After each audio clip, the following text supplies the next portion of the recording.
Hey, it's Michelle here. Quick question for you before we jump into today's episode. Let me guess, you are the one who handles it. Whatever it is, you figure it out, you push through, you get it done. Asking for help maybe isn't really your thing. You've probably got a really great BS detector. You're probably street smart. Maybe you're really self-assured. You probably love a really good challenge. You fight hard for what you believe in. Maybe you're often the leader in the room. You're the one that people look to when things get hard. You might even be skeptical of others until they prove themselves. But underneath all that strength, maybe there's this loneliness or this resentment that's kind of hard to name because you're the one who's always handling everything and nobody ever really gets close enough to see what it costs you. And if any of this lands, you've probably thought to yourself, well, that's just how I am. I'm a lot, right? But here's what's actually going on. When you were a child and something overwhelmed your nervous system, your body adapted and your nervous system built a defense against that overwhelm. And then over time, that defense became a habit, and then that habit became a pattern. And what we think of as our personality is so often just that old pattern running the show. So there are actually 5 different capacity patterns, and they're not personality types like the Enneagram or the Myers-Briggs. They describe the specific safety strategy that your nervous system defaults to anytime you're feeling stressed or overwhelmed or maxed out at capacity. They don't really describe who you are as much as they describe what's blocking who you are. And once you know your pattern, you can actually do something about it. So if you haven't yet, I would invite you to take my free What's Your Capacity Pattern quiz. It's just a couple minutes.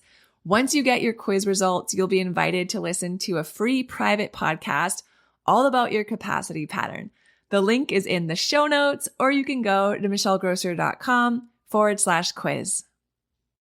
Kindness has no motive.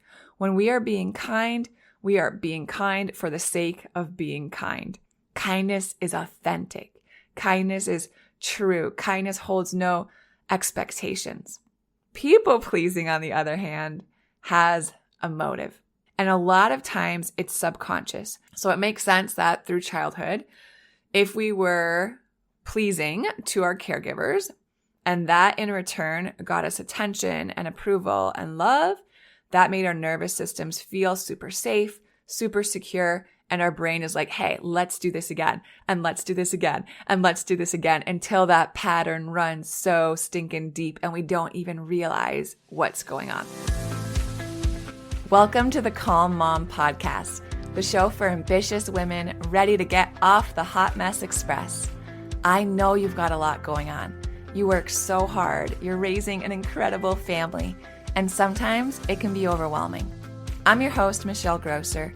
I'm a certified master life coach, attorney, wife, and mom. And years ago, I was right where you are. I was running a busy law practice while raising a family, and I was on the fast track to burnout. I thought I just needed to be more organized or have better routines, but it was learning how to heal and regulate my nervous system that expanded my capacity to gracefully hold more of this big, beautiful life. You too are worthy of an extraordinary life in and beyond motherhood. Learning to be a calm, anchoring presence in your home and at work is going to be your superpower. If you're here to do the inner work that brings a sense of calm amidst the chaos, I'm here to join you on that journey.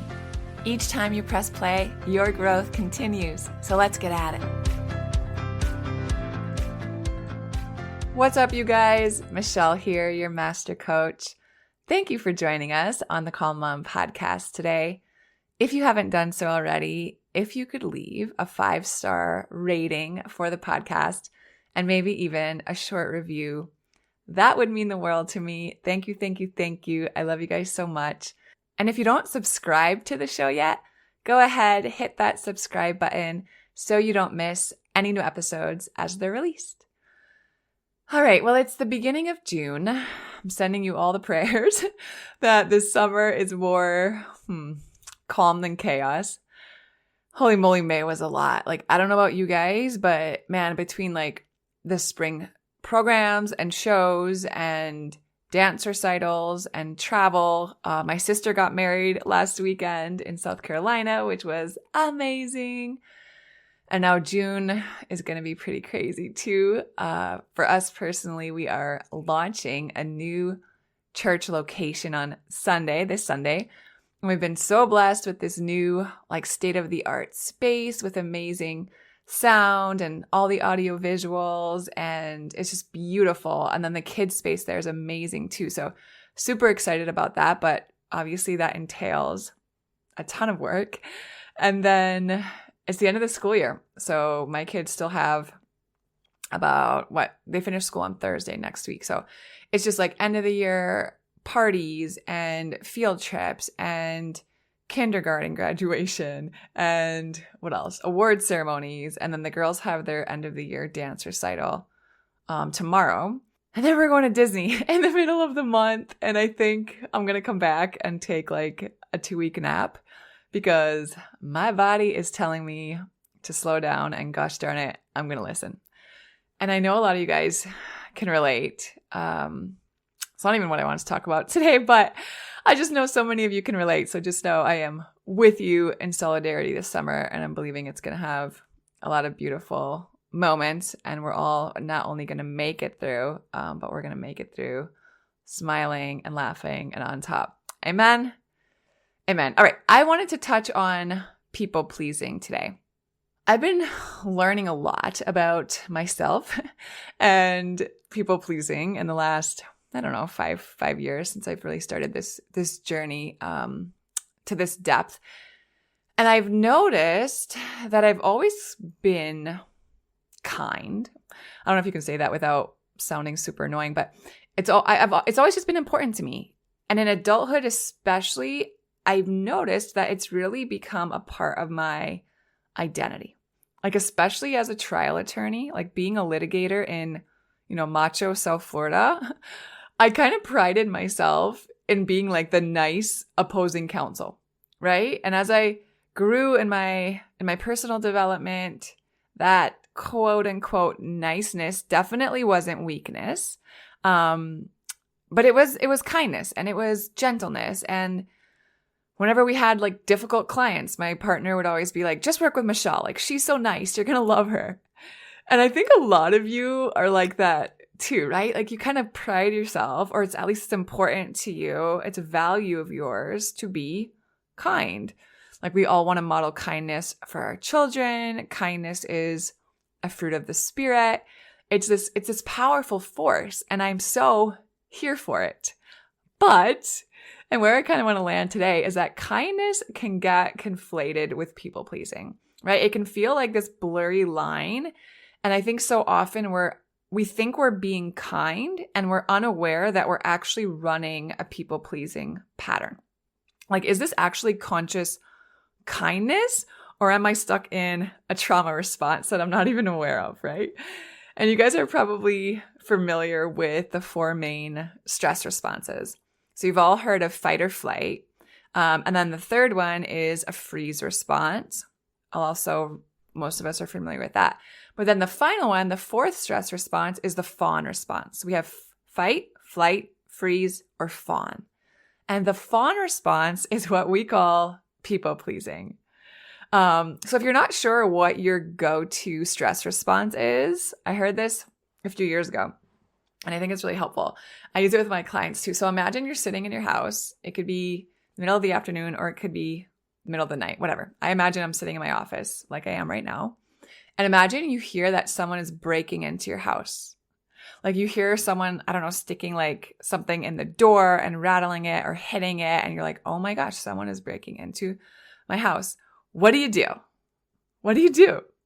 So if you tend to run the fight response, you like grab a baseball bat and you run for the front door because you're going to like beat this intruder until the cops come or they run away or whatever. That's your fight response, right? You go fight. You are ready. If you run the flight stress response, you are getting out of that bed or leaving that room that you're in, and you're finding a back window and you are booking it. You are just taking off. That's the flight response. If you roll off your bed and hide under it, or if you just freeze there in your bed, or if you are like me at a desk and you just go and hide under your desk, that is a freeze response. You just freeze. And then the last response, the one that's the people pleasing response, is the fawn response. And if you tend to run a people pleasing pattern, and this is, I get that this is like a blown out metaphor, but just imagine if you run the fawn response, you literally go and you just open the door for this person and you're like, hey, I was just making cookies. Like, would you like to come in? And it sounds ridiculous, but think about it.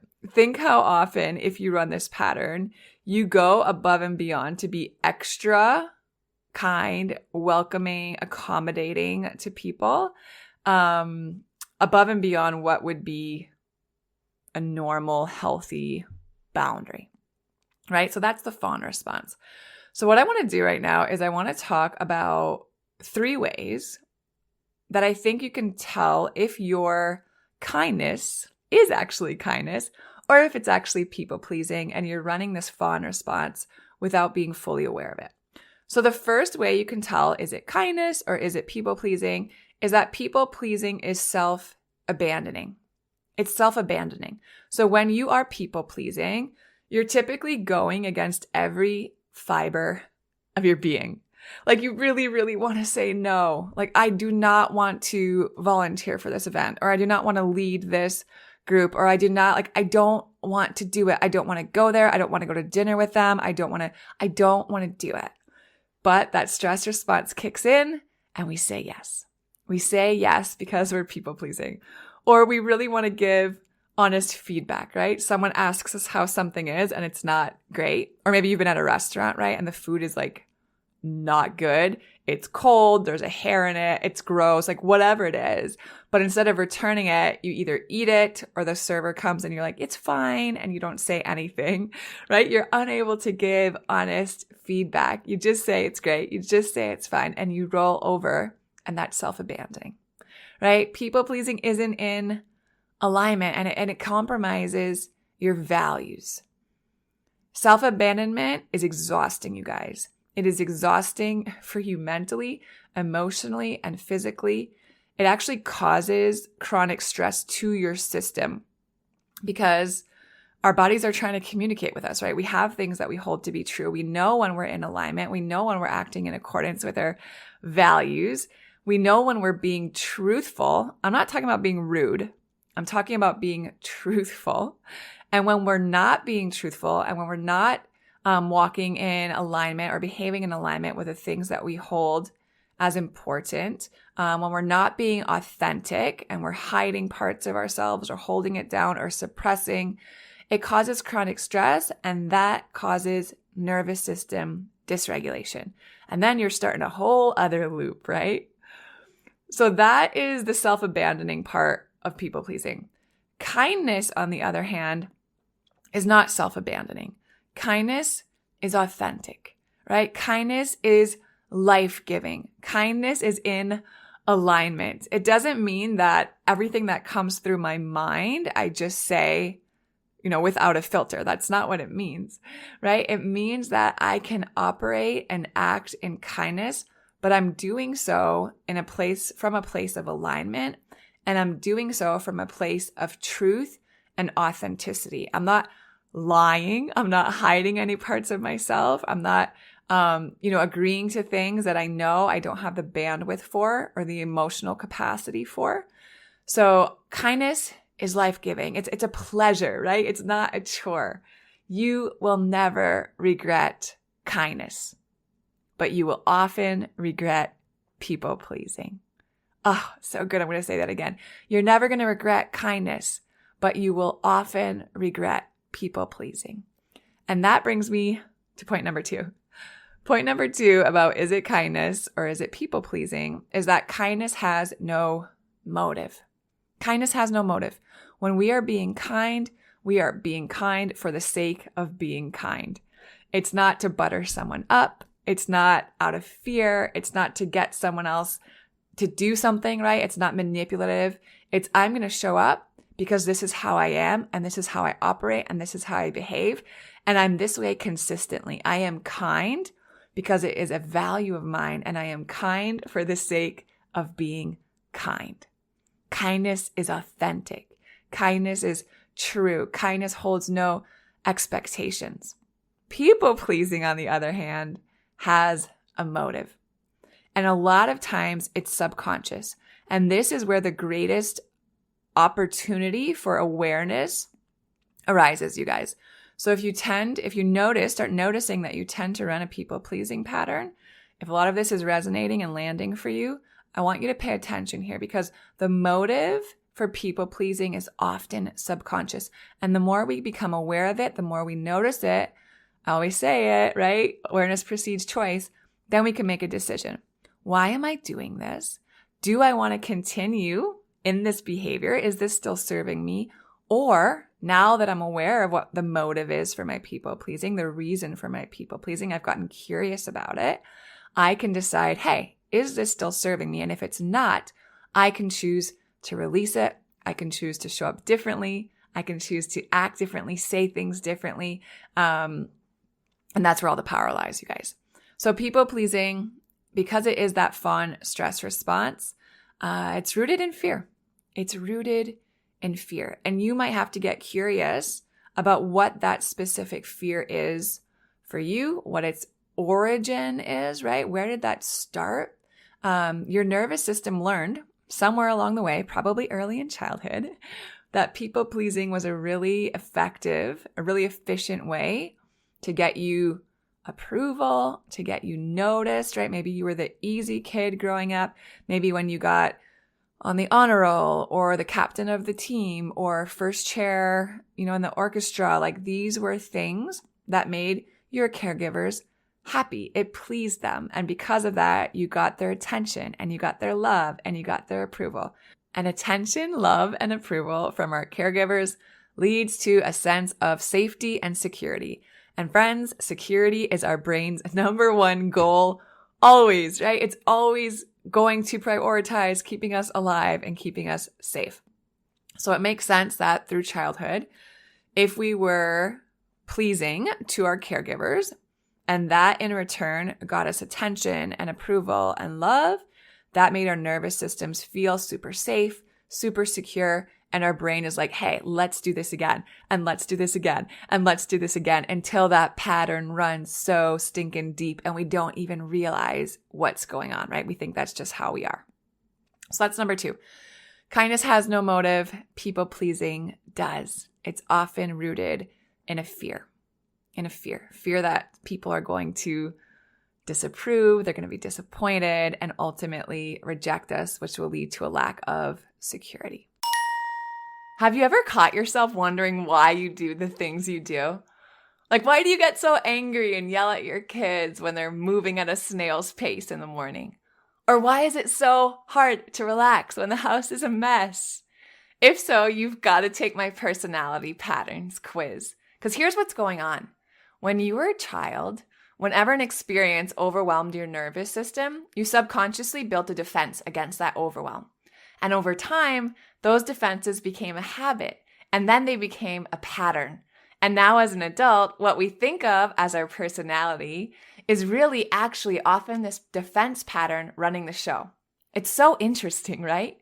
There's 5 different personality patterns. And they're not personality types like the Enneagram or the Myers-Briggs, but rather they describe the safety strategy that you immediately go to when you start to feel overwhelmed.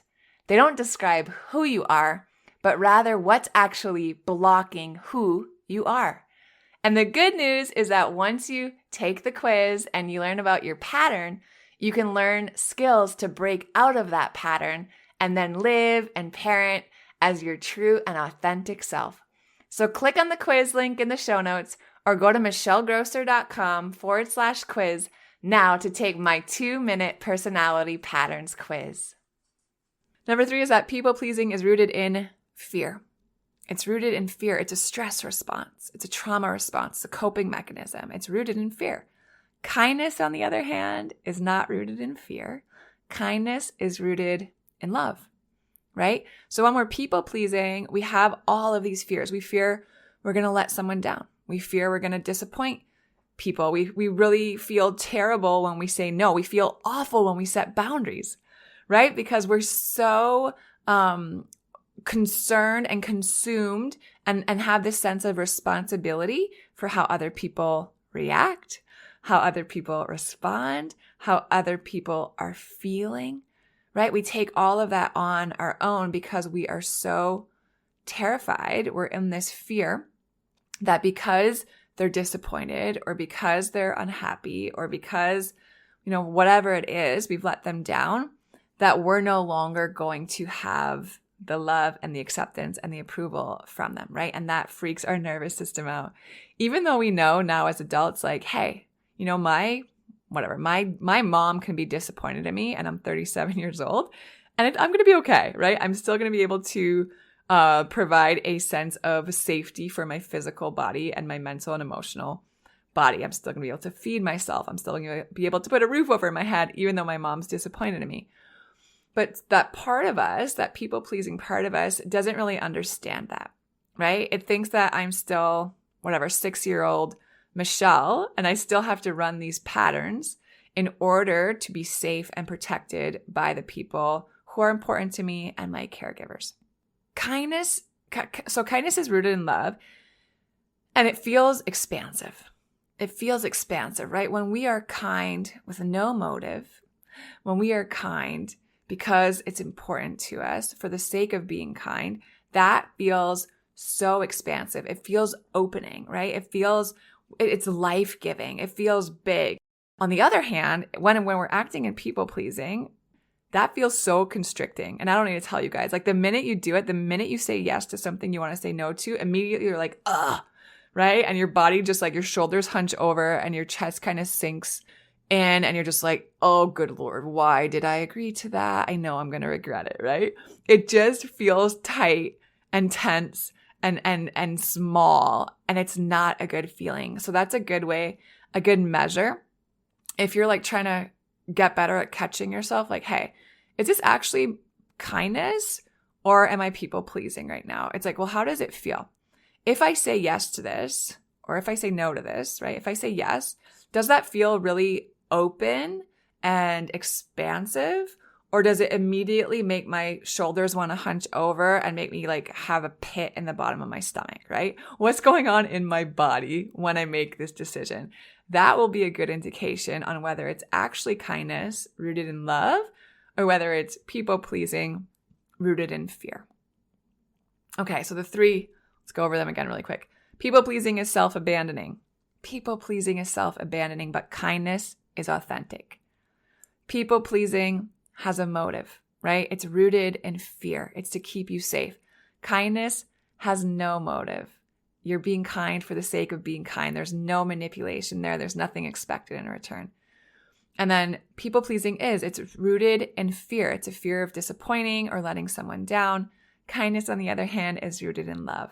So people-pleasing feels constricting because of that fear. Kindness feels expansive because of the love. I hope this brought you some clarity today. I hope it brought you some awareness. And if you feel like this kind of hits you over the head and you're like, holy snap, like I'm also really kind, but I think a lot of the times when I think I'm being kind, I'm actually people pleasing. I just want you to know that you're not alone. If you notice that you tend to run a people pleasing pattern, you're not alone. It's so common. And if you're sick of it, and if you're burned out, and if you're like, I'm ready to learn about how to heal some of this, to get under the root and the cause of this fear response, this stress response, I'm ready to learn about how I can set healthy and loving boundaries to protect my bandwidth and my energy. If you're ready to learn how to show up authentically and express yourself truthfully and authentically in a way that's also loving and feels safe in your nervous system, my friends, come and talk to me. I would love to support you in that. You can book a coaching discovery call with me. It's absolutely free. For 30 minutes, we will jump on Zoom together and you can share with me a little bit about what you're noticing and some areas that you're looking for support. I can guide you to some resources. We'll talk about my coaching packages if that's something that seems like it might serve you well. But really, I just want to resource you and serve you and get to know you. So I'm going to leave the link below, and I would love it if some of you would click on it. Go ahead, book 30 minutes with me. Again, I just want to meet you guys, and I would love to support you in your healing journey. All right, take care, you guys. I will talk to you soon.